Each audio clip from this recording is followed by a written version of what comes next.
আরে কি চিন্তা করছেন, খাসি খান না? আর দেড় তারিখে মুরগি খান তো, তাহলে ভাইফোঁটার দিন এইভাবে একবার বানিয়ে দিন। আপনি, আপনার ভাই, তাদের ঘরের 5G বাচ্চা, শালা জায়বু, এমনকি গাঞ্জা, টাকলু, দাঁত ফোকলা যে খাবে তার পরের দিন থেকে খাসি ছেড়ে দিয়ে মুরগির প্রেমে পড়ে যাবে। তাহলে মাংসটা ভালো করে ধুয়ে ফেলেছেন, এবার গ্যাস অম্বল চূর্ণটা বানিয়ে ফেলুন।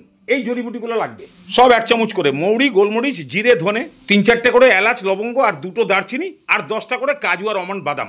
এগুলোকে 2-3 মিনিট ভালো করে রোস্ট করে নিয়ে তারপরে ঠান্ডা করে গুঁড়ো করে ফেলুন। বাস, তৈরি হয়ে গেলে একদম ত্রিফলা চূর্ণের ঠাকুরদা। এর নাম 9ফলা চূর্ণ। নিন, এবারে কড়াইতে সরষে তেল গরম করে এরকম পাতলা পেঁয়াজগুলোকে আগে বেরেস্তার মতন ভেজে নিন।